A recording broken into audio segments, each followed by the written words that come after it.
வெற்றி வாழ்வு திருச்சபையினுடைய வாக்குத்தத்த ஆராதனைக்கு வந்திருக்கிற உங்கள் யாவரையும் நம்முடைய ஆண்டவரும் இரட்சகருமாகிய இயேசு கிறிஸ்துவின் நாமத்தினாலே வாழ்த்தி வரவேற்கிறேன். இணையதளத்தின் மூலமாக பார்த்து கொண்டிருக்கிற உங்களையும் கூட இரட்சகர் இயேசுவின் நாமத்திலே வாழ்த்தி வரவேற்கிறேன். நாம் இந்த வாக்குத்தத்த ஆராதனைக்காக ஜெபிப்போம். எங்கள் அன்பின் பிதாவே, உம்முடைய குமாரனாகிய இயேசு கிறிஸ்துவின் நாமத்திலே உம்மண்டை நாங்கள் வருகிறோம். இந்த அற்புதமான மன மகிழ்ச்சியின் நாளுக்கு உமக்கு நன்றி செலுத்துகிறோம். எங்கள் தேவாதி தேவன், கர்த்தாதி கர்த்தர், நீர் நல்லவரும் நன்மை செய்கிறவருமாய் இருக்கிறீர். வாக்கு பண்ணின தேவன், உண்மையுள்ள தேவனாய் இருக்கிறீர். வாக்குத்தத்தங்களை நிறைவேற்றுகிற தேவனாய் இருக்கிறீர். ஆண்டவரே, கடந்த 8 மாதங்கள் எங்களை கண்மணி போல பாதுகாத்து வந்த உம்முடைய கிருபைக்காக, தயவுக்காக, இரக்கத்துக்காக, உடைய பேரன்புக்காக உமக்கு நன்றி செலுத்துகிறோம். இந்த புதிய மாதத்திலே நாங்கள் வந்து நிற்கிறோம். எங்களை நீர் ஆசீர்வதிக்கிறவராய் இருக்கிறதற்காக உமக்கு ஸ்தோத்திரம். எங்களை அரவணைக்கிற தேவனாய் நீர் இருக்கிறீர். ஆண்டவரே, எங்களை தூக்கி சுமக்கிற தேவனாய் இருக்கிறீர். அதற்காக உமக்கு நன்றி செலுத்துகிறோம். ஆண்டவரே, இந்த நாளை எங்களுக்கு ஆசீர்வாதமாக்கி தரும்படியாய் நாங்கள் ஜெபிக்கிறோம். ஆண்டவரே, பாடல்களை பாடி உம்மை துதித்து ஆராதிக்க போகிறோம். பாடல்களை பாடுகிற இசைக்கருவிகளை வாசிக்கிற தாசர்கள் மேல நம்முடைய வல்லமையான அபிஷேகம் தங்கியிருக்கட்டும் என்று ஜெபிக்கிறேன். சத்தியத்தை கேட்கிற மக்களை ஆசீர்வதிப்பீராக. சத்தியம் அவர்களுடைய வாழ்க்கையில மாபெரும் மாற்றத்தை ஏற்படுத்தட்டும். பரிசுத்த ஆவியானோர் வார்த்தைகளை எடுத்து மக்களுடைய இருதயத்தின் ஆழத்திலே நீர் கொண்டு செல்லுவீராக. அதை நாட்டுவீராக. அது கனி கொடுக்கட்டும், பலன் கொடுக்கட்டும் என்று ஜெபிக்கிறேன். தொடர்ந்து எங்களை ஆசீர்வதியும். இயேசுவின் நாமத்தில் ஜெபிக்கிறோம் பிதாவே, ஆமென்.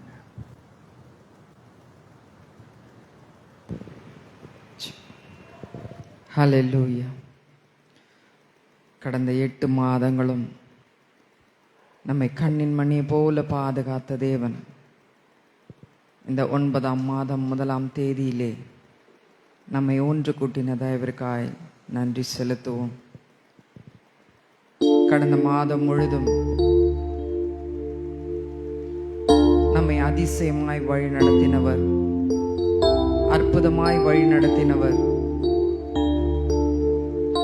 எப்படிப்பட்ட பிரச்சனைகளின் மத்தியிலும் அவை எல்லாவற்றையும் மேற்கொண்டு இந்த நாளிலே நம்மை இங்கு கொண்டு வந்து சேர்த்திருக்கிறார். நம்முடைய வாழ்க்கையிலே வந்த தடைகளை எல்லாம் அவர் தகர்த்து நம்மை சந்தோஷத்தோடும் சமாதானத்தோடும் வாழ வைத்திருக்கிறார். அதற்காக நாம் நன்றி செலுத்துவோம். நம் வாழ்க்கையில் உள்ள குறைகள் எல்லாவற்றையும் நிறைவாக்குகிற தேவனாய் அவர் இருக்கின்றார். இஸ்ரவேல் ஜனங்களுக்கு செங்கடலை பிளந்து வழியை உண்டாக்கி கொடுத்த தேவன் நம்முடைய வாழ்க்கையிலும் எப்படிப்பட்ட சூழ்நிலைகளின் மத்தியிலும் வழி இல்லாத இடங்களிலும் வழியை உண்டாக்குகிற தேவனாய் அவர் இருக்கின்றார். அவர் அதிசயமாய் நம்மை வழிநடத்துகிறவராய் இருக்கின்றார்.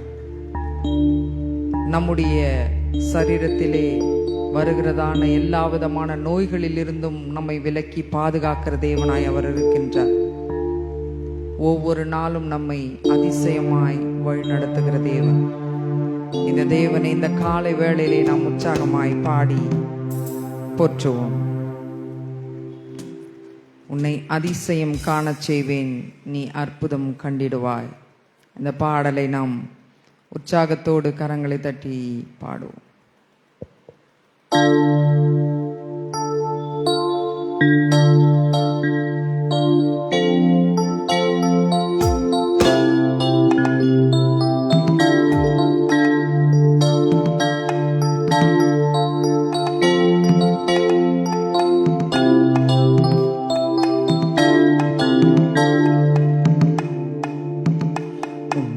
அதிசயம் காணச் செய்வேன், நீ அற்புதம்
எல்லாம் இன்றே மறைந்திடுமே என்று வாக்குரைத்தார் தேவன், இன்று நிறைவேற்ற வந்து விட்டார்.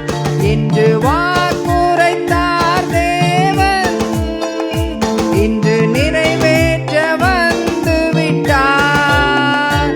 உன்னை அதிசயம் காணச் செய்வே, நீ அற்புதம் கண்டிடுவார்.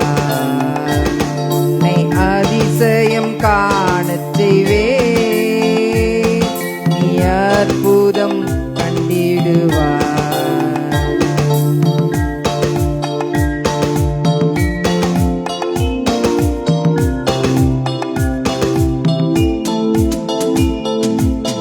குறைகளெல்லாம் நிறைவாகும் அதிசயமே,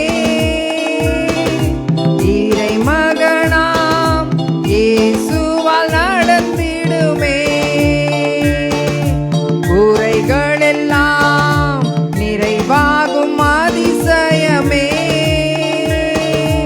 இறை மகனாம் இயேசுவால் நடந்திடுமே. பாதையெல்லாம் மறைந்தே போகுமே, பாதையெல்லாம் நெய்யாய் பொழிந்திடுமே. பாதையெல்லாம் மறைந்தே போகுமே, பாதையெல்லாம் நெய்யாய் பொழிந்திடுமே. என்று வாக்குரைத்தார் தேவன், இன்று நிறைவேற்ற வந்து விட்டார். என்று வாக்குரைத்தார் தேவன், இன்று நிறைவேற்ற வந்து விட்டார். உன்னை அதிசயம் காணச் செய்வே, நீ அற்புதம் கண்டிடுவார். உன்னை அதிசயம் காணச் செய்வே, நீ அற்புதம் கண்டிடுவார்.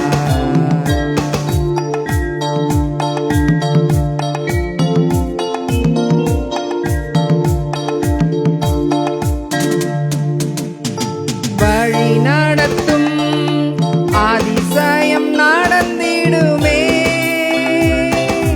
காரிருளில் பேரொளி வீசிடுமே.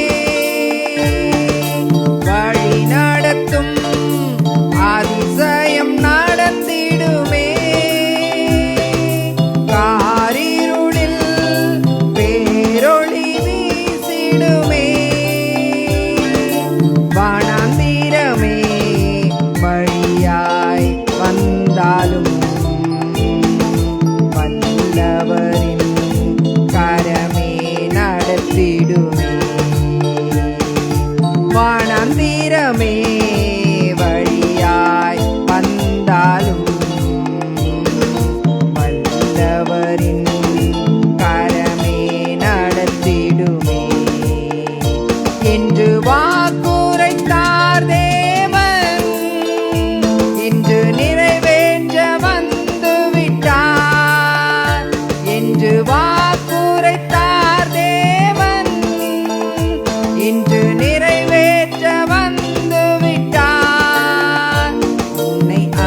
ஆமென். ஹalleluya. கரங்களை தட்டி நம் தேவனுக்கு மகிமையை செலுத்துவோம். நாம் எழுந்து நின்று தேவனை ஆராதிப்போம்.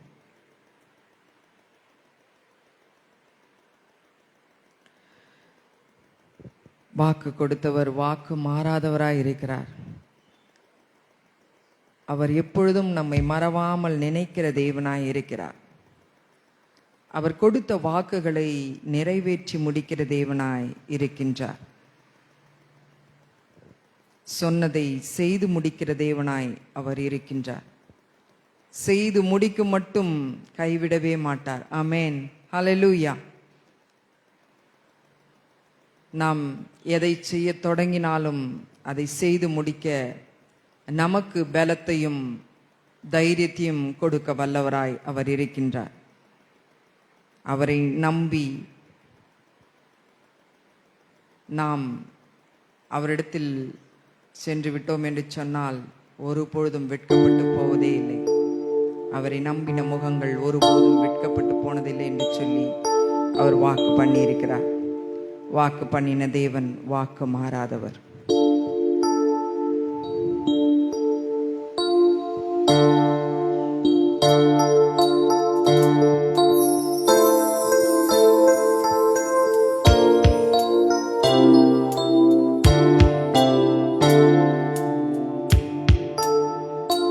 நீர் நம்ப பண்ணின உந்தன் வாக்குகளை நினைத்து நிறைவேற்றுவே. நீர் நம்ப பண்ணின உந்தன் வாக்குகளை நினைத்து நிறைவேற்றுவே. மறவாமல் நினைப்பவரே இசையா நிறைவேற்றி முடிப்பவரே. மறவாமல் நினைப்பவரே இசையா நிறைவேற்றி முடிப்பவரே. நீ நம்ப பண்ணின உந்தன் வாக்குகளை நினைத்து நிறைவேற்றுவே. நீ நம்ப பண்ணின உந்தன் வாக்குகளை நினைத்து நிறைவேற்றுவே.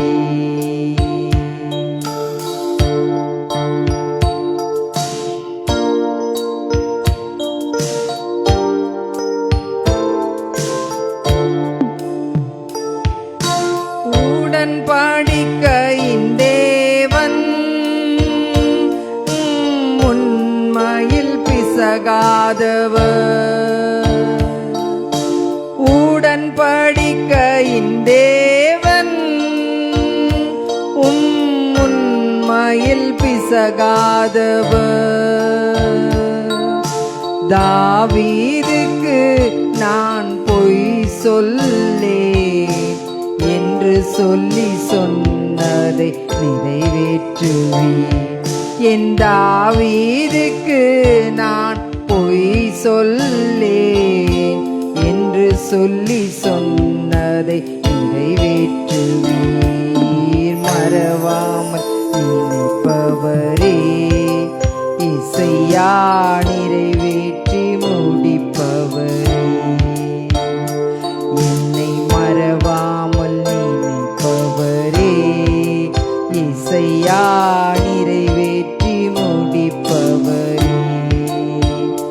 நீர் நம்ப பண்ணின உந்தன் வாக்குகளை நினைத்து நிறைவேற்றுவே. நீ நம்ப பண்ணின உந்தன் வாக்குகளை நினைத்து நிறைவேற்றுவே.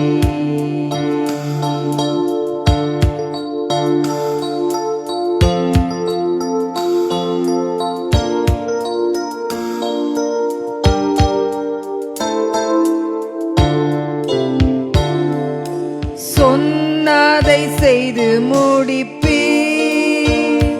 நீர் முடித்து தீர்க்கும் மட்டும் கைவிட மாட்டீர். சொன்னதை செய்து முடிப்பீர். நீர் சோதித்து தீர்க்கு மட்டும் கைவிட மாட்டி என் கையை கொண்டு தொடங்கினதெல்லாம் என் கையை கொண்டே நிறைவேற்றுவே. என் கையை கொண்டு நீ தொடங்கினதெல்லாம் என் கையை கொண்டே நிறைவேற்றுவே. மறவாமல் நினைப்பவரே இசையா நிறைவேற்றி முடிப்பவரே. என்னை மறவாமல் நினைப்பவரே இசையா நிறைவேற்றி முடிப்பவரே.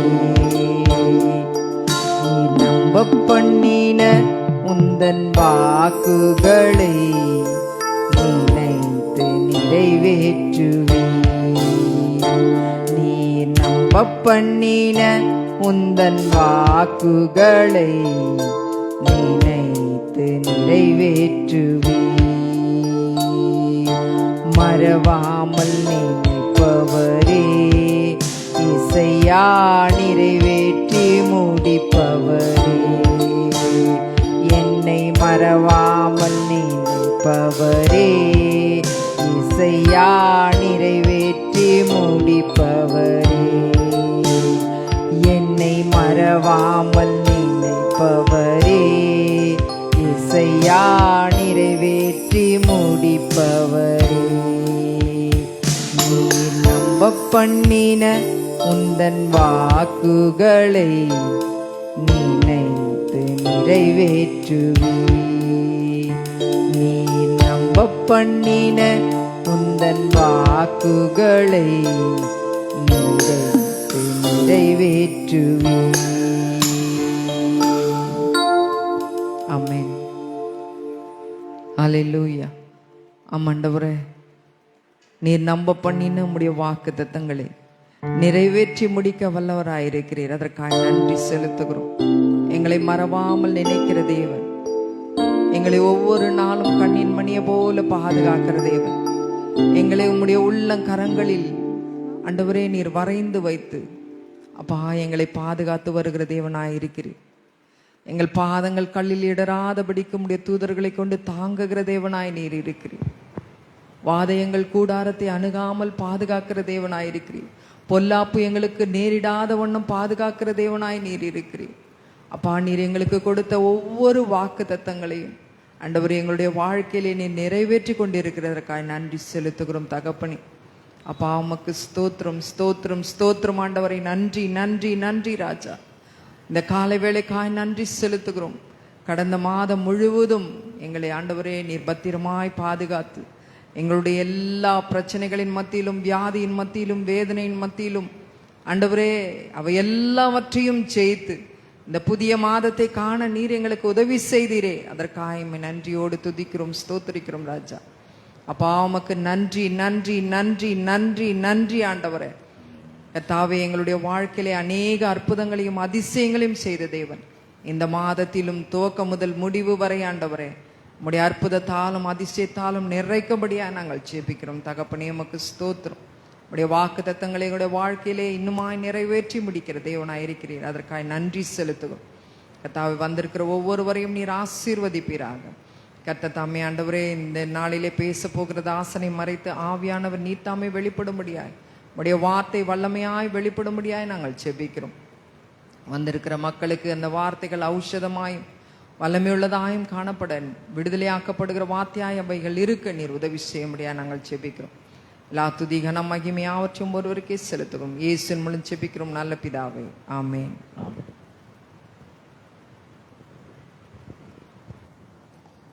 பிரியமானவர்களே, வெற்றி வாழ்வு திருச்சபையினுடைய வாக்குத்தத்த ஆராதனைக்கு வந்திருக்கிற உங்கள் யாவரையும் நம்முடைய ஆண்டவரும் இரட்சகருமாகிய இயேசு கிறிஸ்துவின் நாமத்தினாலே வாழ்த்தி வரவேற்கிறேன்.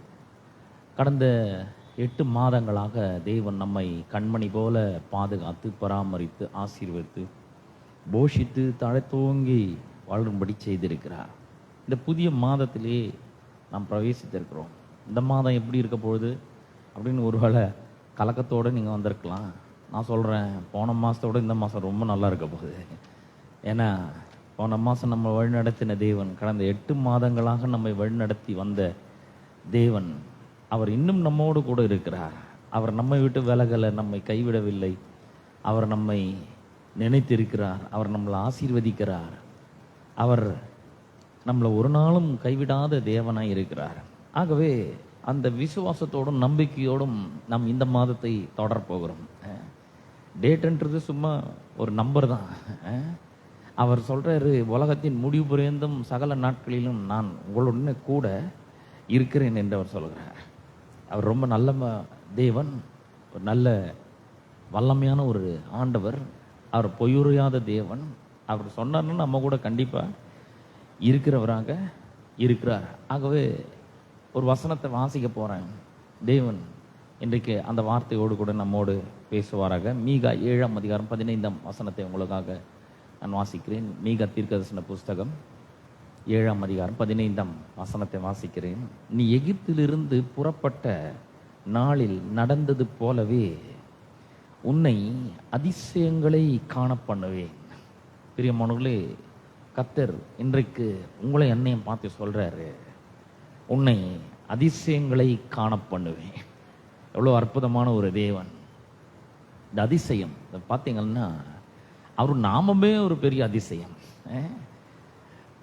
ஏசாயா 9ஆம் அதிகாரம் 6ஆம் வசனத்தில் நம்ம வாசிக்கிறோம், அவர் நாமம் அதிசயமானவர். அதிசயம் செய்யறது அவருக்கு ஒன்றும் ஒரு புதுசு கிடையாது. அவர் ஏராளமான அதிசயங்களை செய்கிற தேவன், அற்புதங்களை செய்கிற தேவன். ஆனால் அவர் இன்றைக்கு நம்முடைய வாழ்க்கையில் அவர் அற்புதங்களை செய்ய வல்லமையுள்ள தேவனாய் அவர் இருக்கிறார். அவர் சொல்றாரு, எப்படி அற்புதங்களை செய்வேன்? நீ எகிப்து தேசத்திலிருந்து புறப்பட்ட நாளில் நடந்தது போலவே. அப்படின்னா ஏற்கனவே நடந்ததெல்லாம் கொஞ்சம் ஞாபகப்படுத்தி பாரு அப்படின்றாரு இஸ்ரவேல் ஜனங்களுக்கு.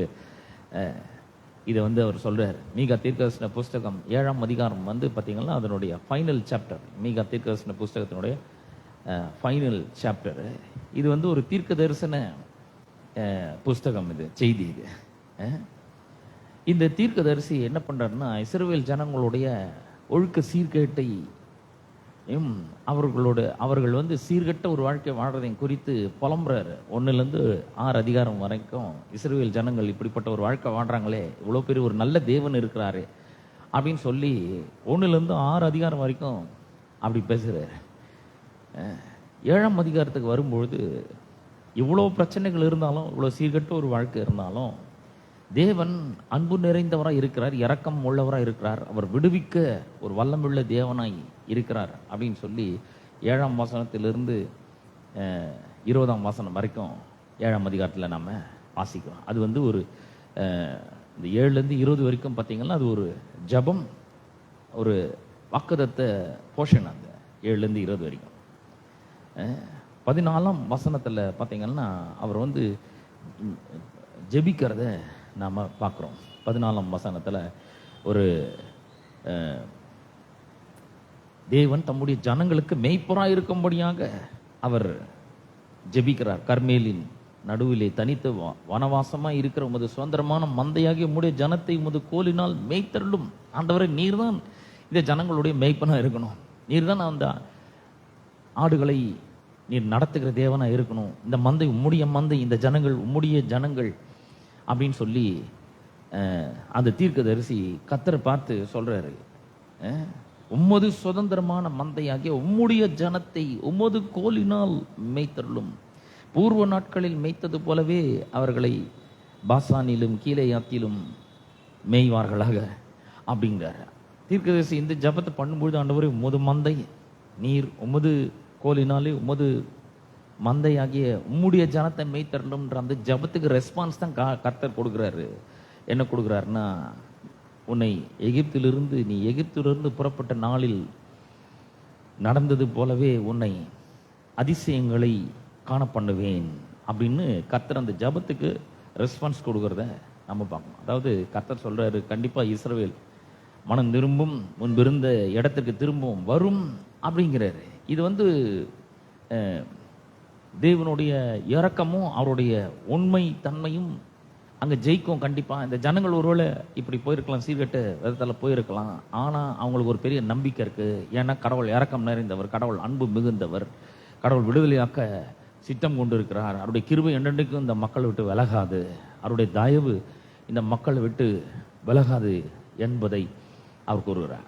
அவர் இதை சொல்லும்பொழுது ஒரு பேட்டர்ன் மாதிரி சொல்கிறத பார்க்கணும்.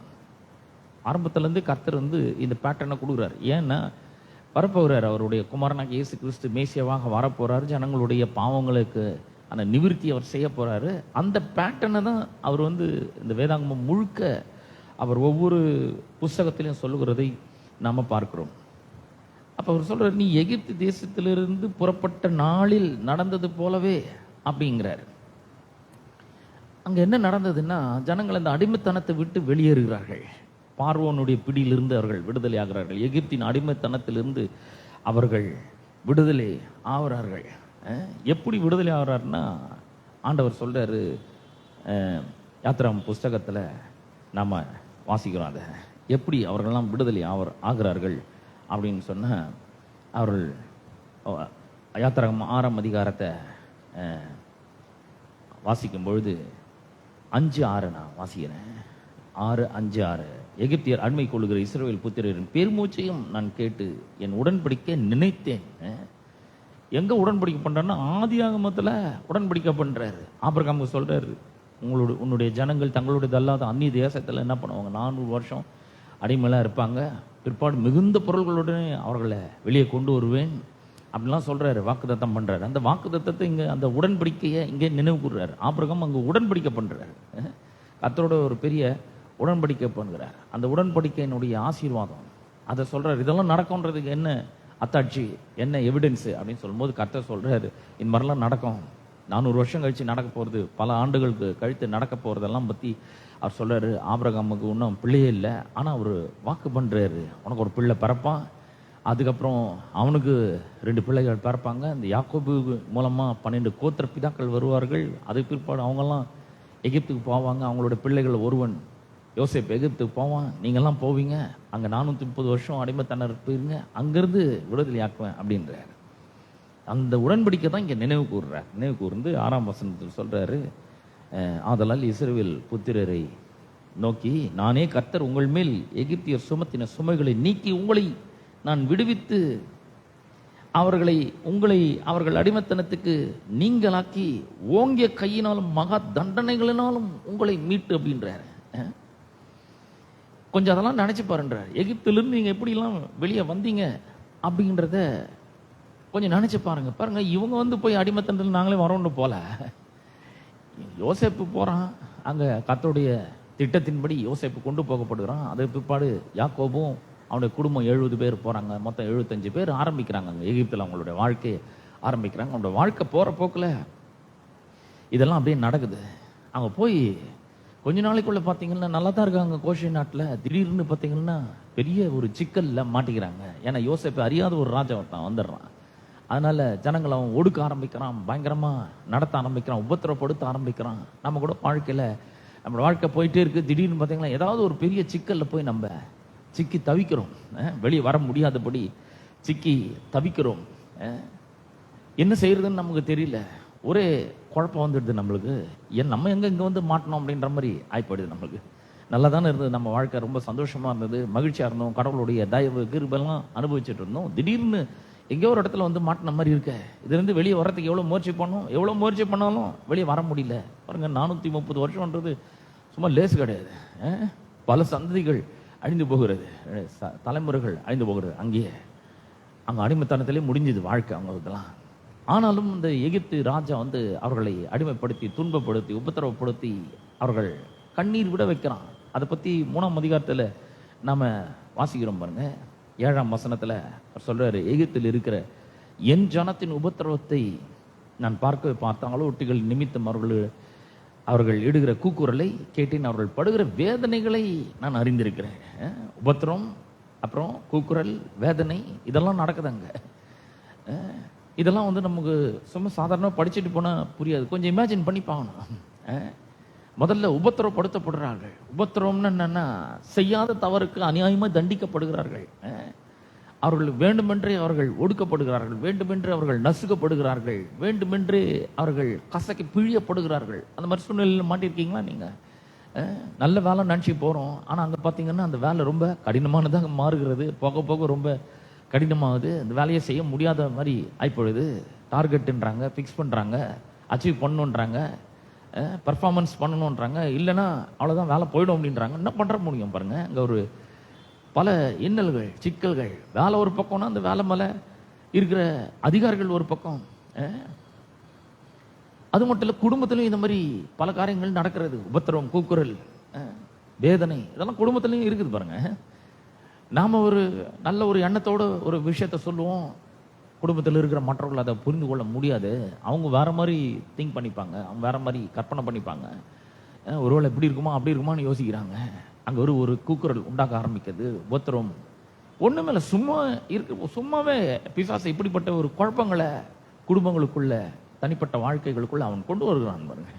அவன் ரொம்ப குறிப்பாக வேலை செய்யறான். நம்ம நல்லா புரிஞ்சுக்கலன்னு கோட்டை விட்டுருவோம். அதில் இந்த ஜனங்கள் தேவனை ஆராதிக்க கூடாது, தேவனை தேடக்கூடாது, இந்த ஊழியத்தை சிறப்பாக செய்யக்கூடாது அப்படின்றதுல அவன் ரொம்ப குறியா இருக்கிறான். அவன் பக்கம் பிளான் போட்டு ஒர்க் பண்றான். நாமளும் அவனுடைய தந்திரங்களையும் அறிந்து கொள்ள வேண்டும். அப்படிப்பட்ட ஒரு சூழ்நிலைக்குள்ளாக நம்ம திடீர்னு போய் சிக்கிக்கிறோம் பாருங்க. இவங்க ஒன்றும் அடிமைத்தனத்தில் வரல, அடிமைத்தனத்தில் தெரிஞ்செல்லாம் வரல. சும்மா அந்த யோசேப்பு இருக்கிறான்னு அந்த எகிப்து தேசத்துக்கு போறாங்க. அங்க போய் ரொம்ப நல்லா இருக்கிறாங்க. இருக்கிறதுலே பெஸ்ட் தேசம் அவர்கள் கொடுக்கப்படுகிறது, நல்ல ஒரு ஊர் கொடுக்கப்படுகிறது. அந்த ஊர்ல போய் இருக்கிறாங்க, பழுகிறாங்க, பெருகிறாங்க, கடவுள் அவங்களோட கூட இருக்கிறாரு. திடீர்னு பார்த்தீங்கன்னா அந்த ராஜா உபத்திரப்படுத்த ஆரம்பிக்கிறான். இந்த ஜனத்தை உபத்திரப்படுத்துறான், கூக்குரல் இடுகிறார்கள். எல்லாம் ஒருத்தர் பேசுறாங்க. கேள்விப்பட்டீங்களா, இந்த மாதிரி அவரை கொண்டுட்டாங்களாம், இவரை அடிச்சுட்டாங்களாம், இவர் ரொம்ப சித்திரவதை பண்ணியிருக்காங்களாம், அவரை தூக்கி ஜெயிலில் போட்டாங்களாம். ஜனங்களுக்கு மத்தியில் எவ்வளோ பெரிய உபத்திரம், இதெல்லாம் கேள்விப்படுறாங்க. மற்றவர்களுக்கெல்லாம் பயம் உண்டாகிறது. வேலையை ஒழுங்காக செய்யலைன்னா அவ்வளோதான், அடி விழும் போல இருக்கு, தூக்கி ஜெயிலில் போடுவாங்க, சாப்பாடு இல்லாமல் பட்னி கிடக்கணும் போலது அப்படின்னு சொல்லி நிறைய கூக்குரல் உண்டாகிறது. வேதனை பெருக ஆரம்பிக்கிறது, உள்ளத்தில் வேதனை பெருக ஆரம்பிக்கிறது. நம்ம நினைக்கிறோம் நல்ல இடத்துல தான் இருக்கிறோம், நல்ல குடும்பத்தில் இருக்கோம், நல்ல சந்தோஷமா இருக்கிறோம் நினைக்கும் பொழுது உள்ளத்தில் தேவையில்லாத வேதனைகள் பெருக ஆரம்பிக்கிறது. அந்த மாதிரி சூழ்நிலை தான் இவங்களுக்கு கூட எகிப்தினுடைய அடிமைத்தனத்தில் பார்வோனுடைய கொடுங்கோல் ஆட்சிக்கு கீழே, கொடூரமான ஒரு நிலைமைக்கு கீழே இவர்கள் அப்படிப்பட்ட ஒரு வாழ்க்கையை வாழ்ந்து கொண்டு இருக்கிறார்கள்.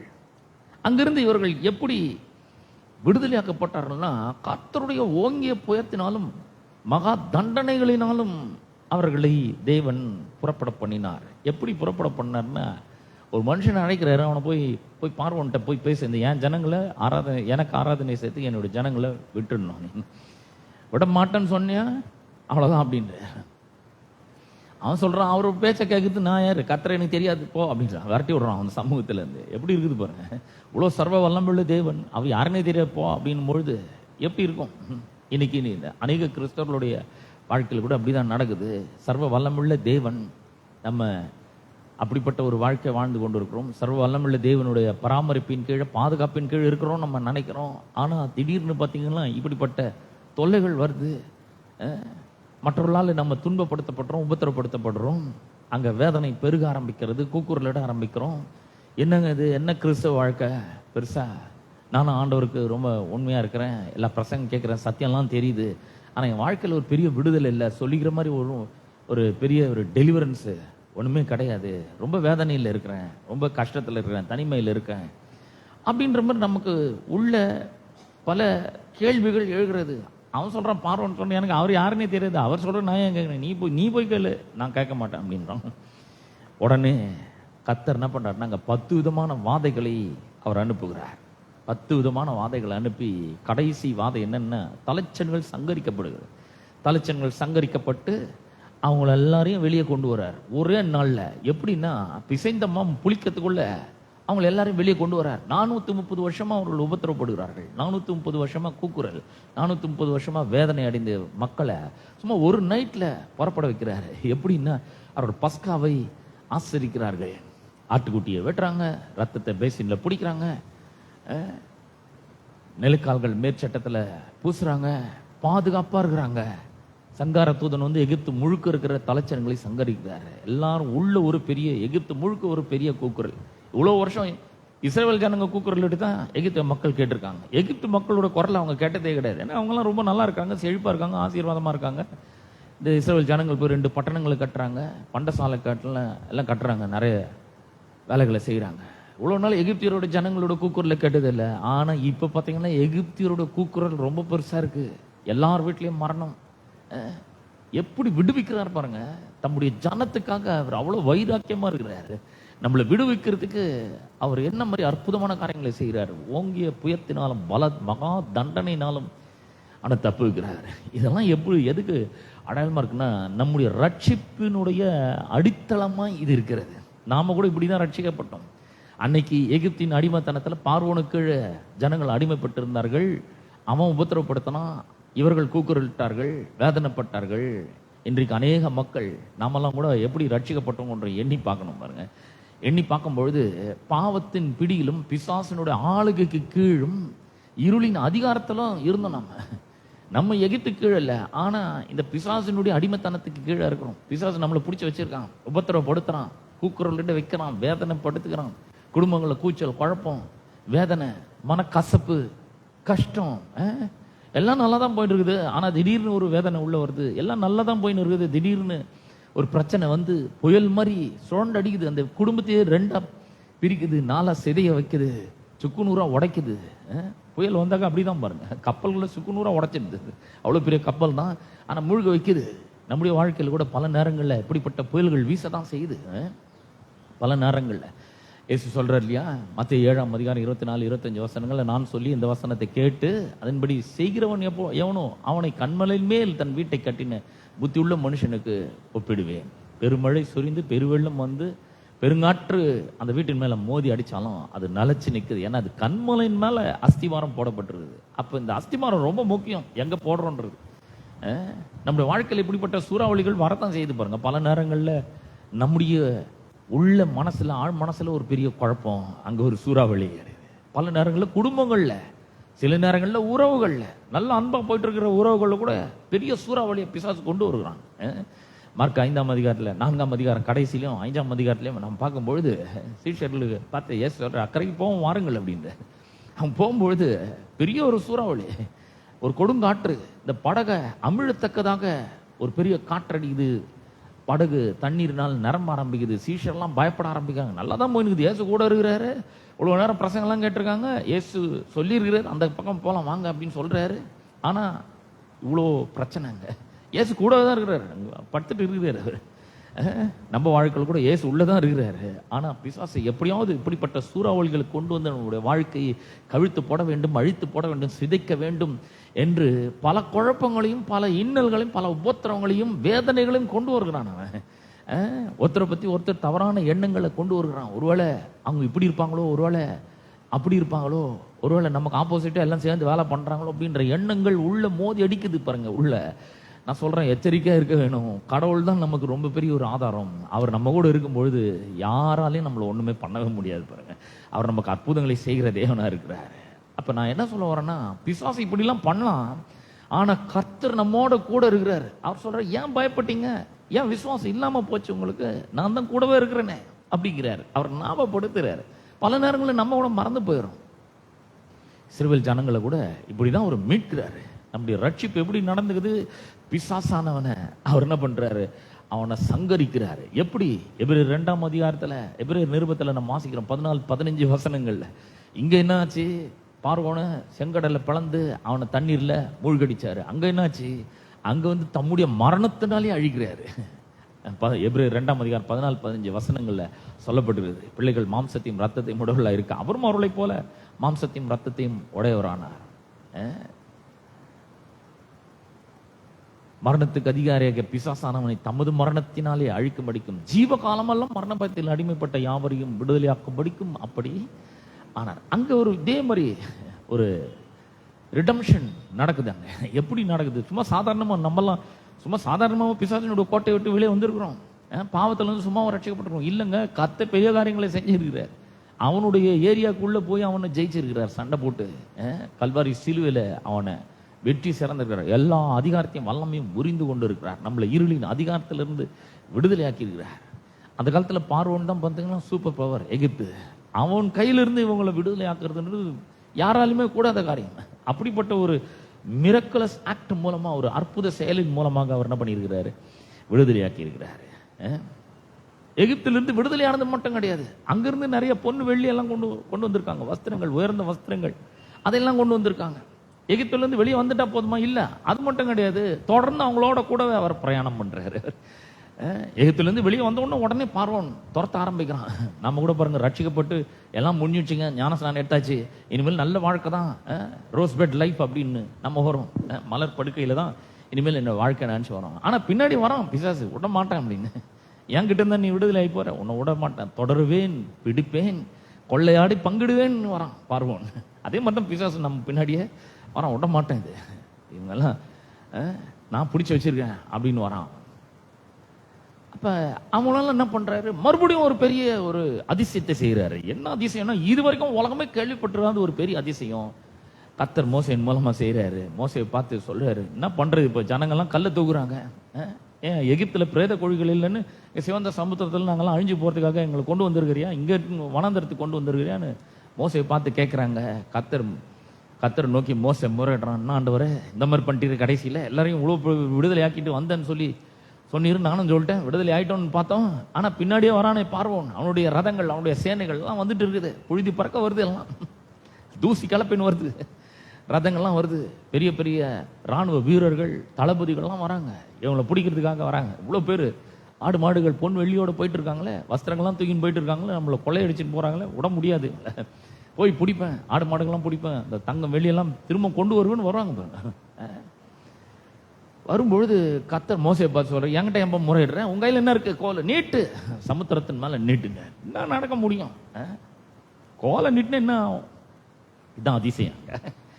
மோசை கோலை எடுத்து நீட்டுறான். கர்த்தர் இஸ்ரவேல் ஜனங்களுக்காக செங்கடலை பிளக்கிறாரு, அவர்கள் வெட்டாந்தரையின் வழியாக நடந்து வருகிறார்கள். எவ்வளவு பெரிய ஒரு அதிசயம் பாருங்க. எகிப்தின் அடிமத்தனத்திலிருந்து விடுதலை ஆக்குறது ஒரு பெரிய அதிசயம். 430 வருஷம் அடிமத்தனம், அதுல இருந்து ஒரு ராத்திரியில விடுதலை ஆகிட்டாங்க. ஆட்டுக்குட்டியானவருடைய ரத்தத்தின் மூலமா விடுதலை ஆகி வந்தாச்சு. வெளியே வந்த பிறகு மறுபடியும் தேவன் அவருடைய வாழ்க்கையிலே அவர் அதிசயத்தை செய்கிறார். சிவந்த சமுத்திரம் ரொம்ப பெரிய ஒரு சவால் அவங்களுக்கு, அதை அப்படியே பிளந்து இஸ்ரவேல் ஜனங்கள் வழி நடக்கிறதுக்கு பேர் உதவி செய்கிறார். பெரிய அதிசயத்தை அவர் செய்கிறார். அவர் வெட்டாந்தரை வழியாக நடந்து வர்றார். எகிப்தியரும் பார்வோனும் அதே மாதிரி நாமளும் இதை ரெட்சியை கிராஸ் பண்ணிடலான்னு வராங்க பாருங்க பின்னாடி. ஆனா கர்த்தர் அதெல்லாம் அவங்க எல்லாரையும், அவங்க ரதங்களை எல்லாம் கவிழ்த்து போடுகிறார்.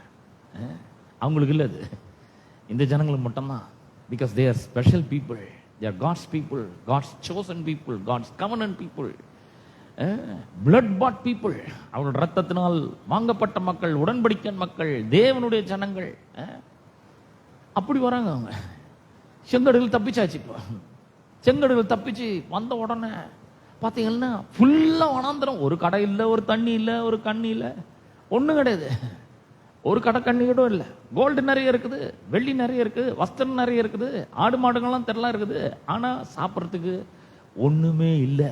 பெரிய வனாந்திரம், எவ்வளவு தூரம் போகணும்னு தெரியாது. அவ்வளோ பெரிய வனாந்திரத்தில் வராங்க. கர்த்தர் மறுபடியும் அதான் அதிசயத்தை செய்கிறார். சாப்பாடு எங்கேருந்து வரும்? நிறைய பேருக்கு அது ஒரு பெரிய கேள்விக்குறி. எங்கேருந்து வரும் சாப்பாடு? இவ்வளோ பெரிய வனாந்திரத்தில் நம்ம எங்கே போகுது? ஒரு கடையும் இல்லை, ஒன்றும் இல்லை, என்னத்தை சாப்பிட்றது? எகிப்திலேயே எங்களை விட்டுருந்தா நாங்கள் ஏதோ ஒரு வேலை செஞ்சு அங்கே கொடுக்குற கஞ்சியோ குழு குடிச்சிருப்போம்.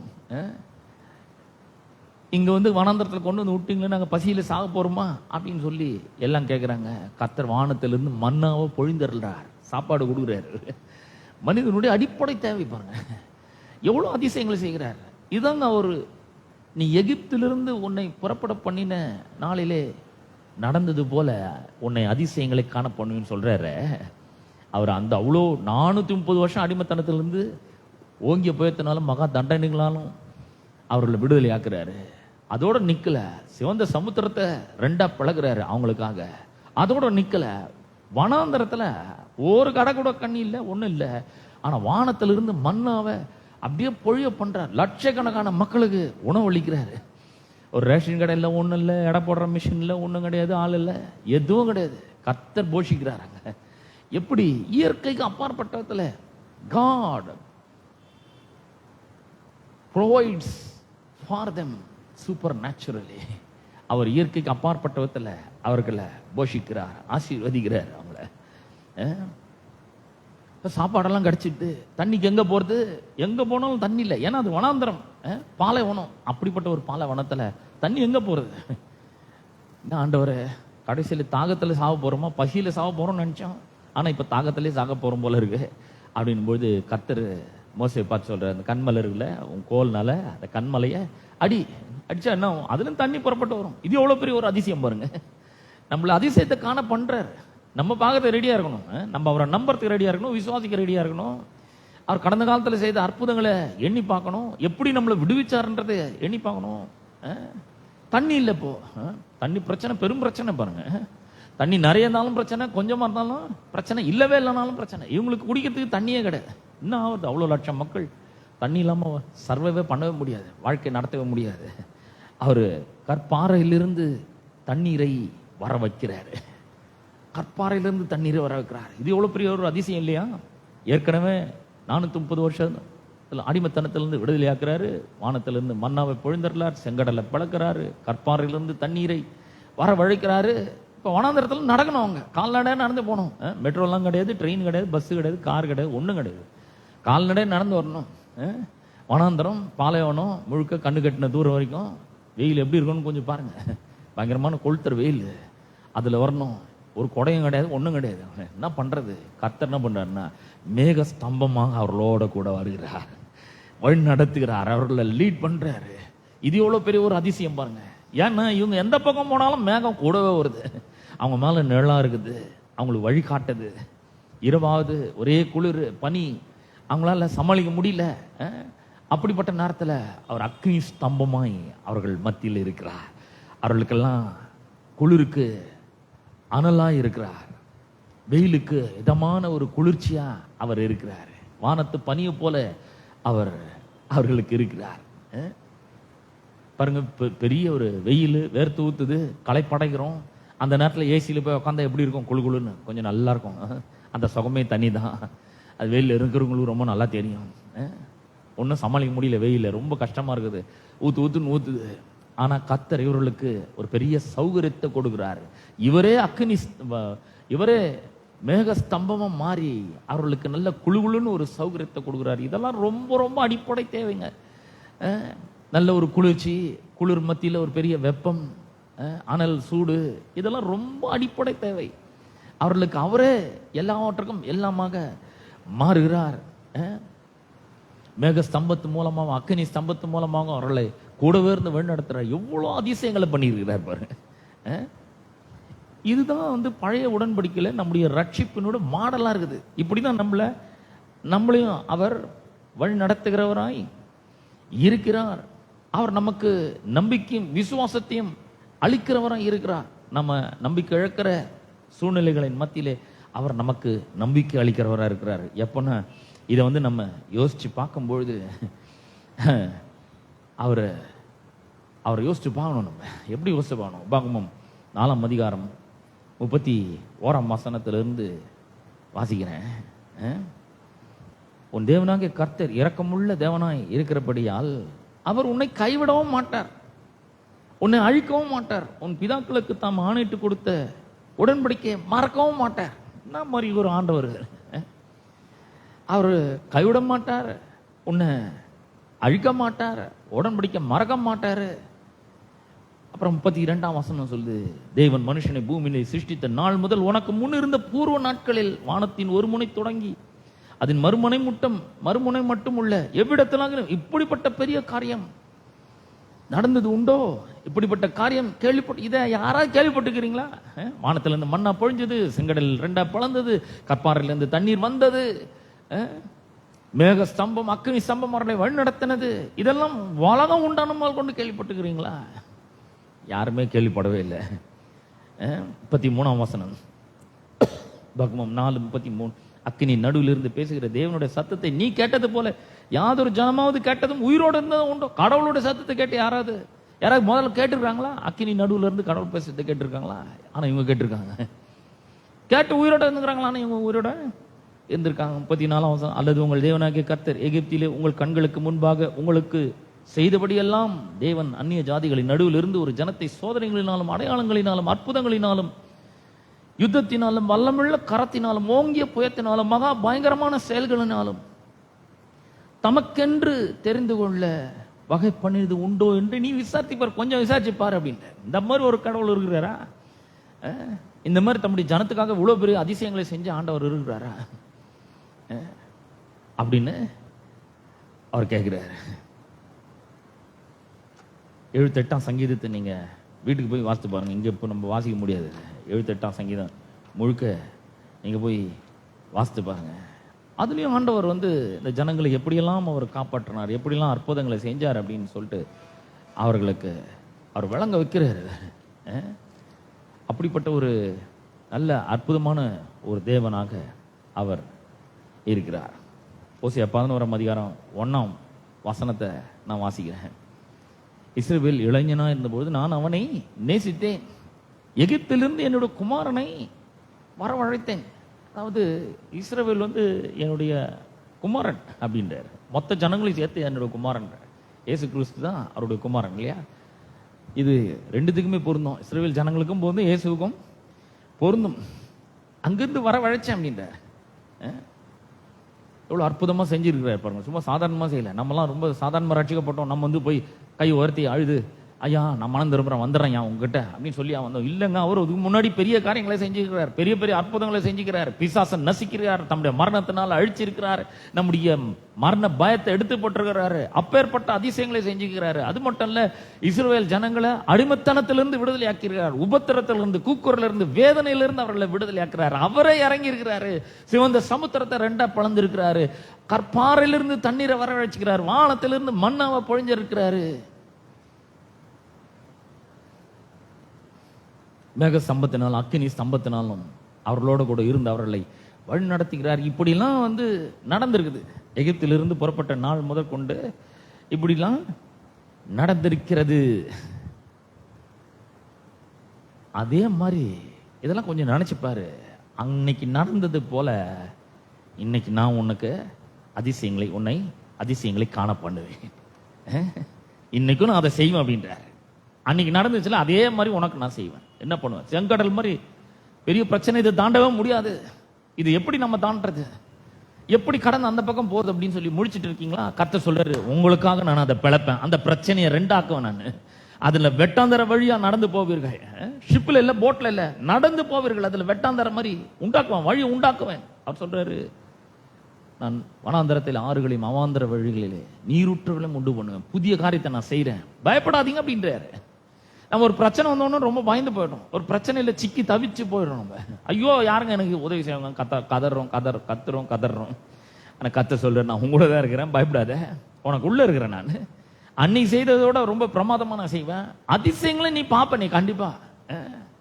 நான் சொல்றேன், உங்களுக்கு வேலை பத்தி ரொம்ப கஷ்டப்படுறீங்களா?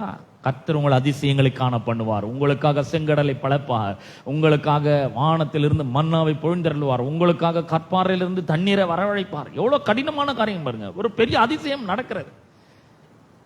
அதே போலதான் இன்னைக்கும் கர்த்தர் நமக்கு செய்யறவரா இருக்கிறார். அவர் சொல்றாரு, ரொம்ப கடினமா இருக்குதா, கவலைப்படாத, நான் அதை ரொம்ப சுலபமா மாத்துறேன். எப்படி? அதிசயத்தை பண்றேன் நான், என்னை நம்ப, நான் அதிசயத்தை செய்கிறேன். மிக 7:15 அவர் சொல்றாரு, உன்னை அதிசயங்களை காணப்படும், நீ பாப்ப, அந்த வேலை கிடைக்கிறது நீ பாப்ப, இந்த குடும்பம் சமாதானத்தோட வாடுறத நீ பாப்ப, சௌகரியத்தோட நீ இருக்கிறத கண்டிப்பா பாப்ப, ஆசீர்வாதமா இருக்கிறத நீ பாப்ப, விடுதலையோடு இருக்கிறத பாப்ப, சுகமாக கண்டிப்பா அந்த அதிசயத்தை நீ பாப்ப. ஏன்னா அதிசயத்தை நான் காண பண்ணுவேன்ற. இந்த அதிசயம் அப்படின்றது என்னன்னா, இயற்கைக்கு அப்பாற்பட்டது, அற்புதமான ஒரு செயல், தேவனுடைய செயல். இது மனித சக்தினால சாதிக்க முடியாத ஒரு காரியம். அது நல்லா யோசிச்சு பாருங்க. இதெல்லாம் மனித சக்தினால சாதிக்க முடியாத தேவனுடைய அரிய பெரிய செயல்கள். அவர் சொல்ற, நான் அந்த அதிசயத்தை செய்யறேன். நீ நினைச்சுக்கிற யாராலையும் இதை செய்ய முடியாது, ஆனா என்னால செய்ய முடியாத அதிசயமான காரியம் எதுவுமே இல்லை, நான் உனக்காக செய்யறேன் அப்படின்ற. அதிசயம் அப்படின்னு சொல்லும் பொழுது அது extraordinary miraculous act of God that human power cannot achieve. மனித சக்தியினாலே சாதிக்க முடியாத தேவனுடைய அரிய பெரிய அற்புதமான செயல்கள். அதுதான் அதிசயத்தை காண பண்ணுவேன்னு அவரு சொல்றாரு. கர்த்தர் சொல்றாரு, எகிப்தில் என் ஜனங்களுக்கு அற்புதத்தை அதிசயத்தை செஞ்சேன் பத்தியா, அதே மாதிரி நான் உனக்கு செய்வேன் அப்படின்ற. கர்த்தர் அப்படிப்பட்ட ஒரு பேட்டர்னை நமக்காக அவர் வச்சிருக்கிறார்.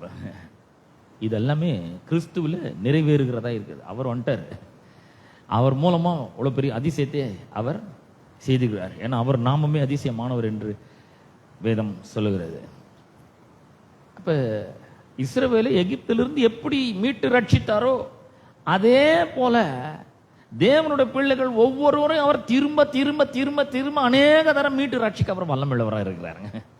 வெறும் எகிப்தில் மட்டும்தான் அடிமையா இருந்தாங்களா? இல்ல, ஆசிரியர்களுக்கு அடிமையா இருக்கிறாங்க, பாபிலோனியர்களுக்கு அடிமையா இருக்கிறாங்க, பெலிஸ்தருக்கு அடிமையா இருக்கிறாங்க. எல்லாத்துல தான் அவர்களை திரும்ப திரும்ப அவர் விடுதலை ஆக்கினார். எப்படின்னா மனுஷ சக்தியின் மூலமா அல்ல, தெய்வீக சக்தியின் மூலமாக அவர்களை விடுதலை ஆக்குகிறார். போக போக அவருடைய சக்தி அதிகமாக காண்பித்து கொண்டு வருகிறார். ஏன்னா அவருக்கு மகிமை வரணும் இல்லையா? அப்ப இஸ்ரவேல் ஜனங்கள் பார்வோனின் எகிப்தின் அடிமைத்தனத்திலிருந்து அவர்கள் சும்மா வெளியே வந்துட முடியாது. இந்த ரட்சிப்புக்கும் விடுதலைக்கும் அவர்கள் கர்த்தரை சார்ந்திருக்கணும். கர்த்தரை நோக்கி முறையிட்டார்கள். அந்த கூக்குரலை கர்த்தர் கேட்டார், விடுதலையாக்கும்படி இறங்குறார். அது மட்டும் இல்ல, ஒண்ணு கடவுள் ஒரு பேட்டர்ன் வச்சிருக்கிறார். இதெல்லாம் நோக்கி பாரு, உன்னை எப்படி ரட்சித்தன் பாரு, உன்னை எப்படி விடுதலையாக்குனேன்னு பாரு, பிசாசை எப்படி என் மரணத்தினால் அழிச்சன் பாரு, உங்களுக்காக நான் என்னெல்லாம் செஞ்சிருக்கேன்னு பாரு ரட்சிப்புல. அது ஒண்ணு, அதை பார்க்கணும். ரெண்டாவது, மனிதனுடைய சக்தி கிடையாது, கடவுளுடைய சக்தியின் மூலமா தான் இது எல்லாமே நடக்கும். ஒரு அதிசயம் நடந்துதான் நமக்கு எல்லாமே நடக்குது. மூணாவது, இருளான நேரங்களில் ஒரு பெரிய நம்பிக்கை நமக்கு பிறக்குது. இஸ்ரவேல் ஜனங்க இருந்த இடம் எல்லாமே பார்த்தீங்கன்னா அதுக்கு மேல ஒரு அடி கூட எடுத்து வைக்க முடியாது. அவங்க 450 வருஷம் அடிமைத்தனம். எவனாவது யோசிச்சிருப்பான விடுதலை பத்தி. ஆனா அந்த விடுதலைங்கிற எண்ணத்தை ஆண்டவர் புகுத்துக்கிறார். இருள்ல ஒரு பெரிய வெளிச்சம் உதிக்குது அவங்களுக்கு. சிவந்த சமுத்திரம், எவனாவது யோசிச்சிருப்பானா இந்த மாதிரி சமுத்திரத்தையே கால்நடையே கடந்து போகணும்னு எவனா யோசிச்சிருப்பானா? இல்ல, அதிசயத்தை பண்றாரு. வெட்டாந்தர வழியா அவர்கள் நடந்து போகிறாங்க. இருள்ல ஒரு பெரிய நம்பிக்கை அவர்களுக்கு பிறக்குது. வனாந்தரத்தில் வந்துட்டாங்க, எங்கிருந்து கிடைக்க போகுது சாப்பாடுன்னு தெரியாது, ஆனா அதிசயத்தை பண்றாரு. எப்படி அந்த இருளான சூழ்நிலையில ஒரு பெரிய நம்பிக்கை அவர்களுக்கு பிறகுது. தண்ணி இல்ல, கற்பாரில இருந்து தண்ணியை வர வைக்கிறாரு. அடுத்து என்ன நடக்க போகுது, எல்லாம் தாகத்துல செத்துருவோம்னு நினைக்கிறாங்க, ஆனா அங்க ஒரு அதிசயத்தை பண்றாரு. அந்த மாதிரி ஒரு இருளான நேரத்திலலாம் ஒரு பெரிய நம்பிக்கை நட்சத்திரமாக, ஒரு பெரிய ஒரு நம்பிக்கை ஒளி விளக்காக நம்பிக்கை அங்க பிறக்கிறது. இந்த மீகா தீர்க்கதரிசனம் உரைத்த மக்கள் கூட, இஸ்ரவேல் ஜனங்கள் கூட பாவத்தினாலும் பல்வேறு குழப்பங்களினாலும் தேவனுடைய தண்டனை எதிர்பார்த்தவர்களாக அவர்கள் குழம்பி போயிருந்தார்கள். ஆனா எப்படி அவர்களை விடுவிக்கிறார் பாருங்க. தேவன் அவர்களை பார்த்து சொல்றாரு, கடந்த காலத்துல நான் எப்படி என்ன செஞ்சனோ ரட்சிப்புல, அதே மாதிரி மறுபடியும் உங்களுக்கு செய்வேன், எதிர்காலத்தில நான் செய்வேன் அப்படின்ற.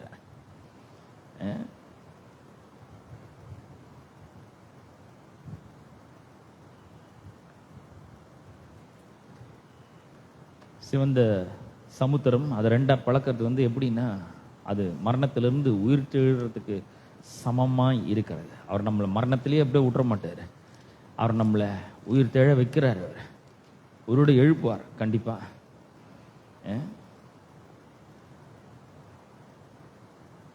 இதிலிருந்து நாம என்ன கற்றுக்கொள்ள வேண்டும் அப்படின்னு பார்த்தீங்கன்னா 4 காரியங்களை கற்றுக்கொள்ளணும். கடந்த காலத்துல தேவன் உண்மையுள்ளவராக இருந்திருக்கிறார்.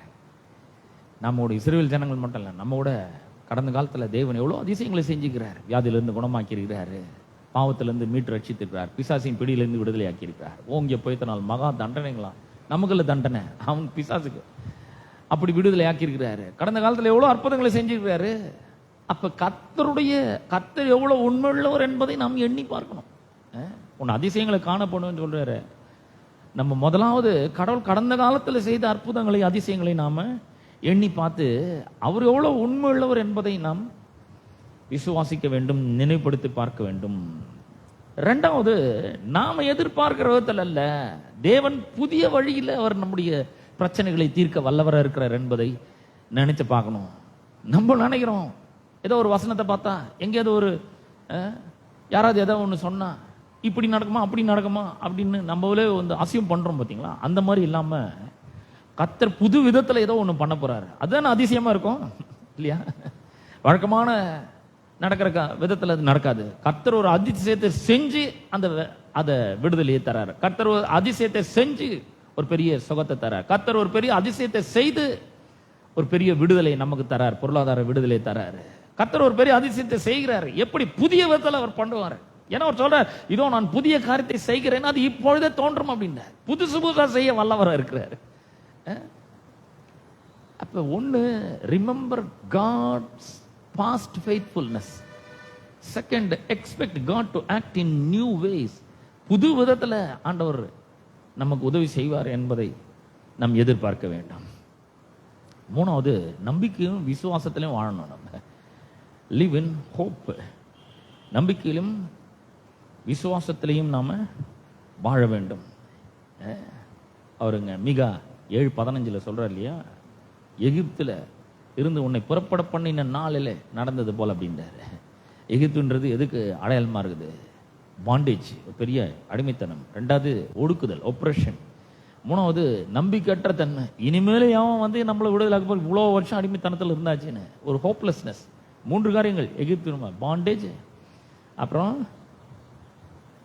ஒப்ரஷன், ஒடுக்குதல், மூணாவது ஹோப்லெஸ்னஸ், நம்பிக்கையற்ற தன்மை.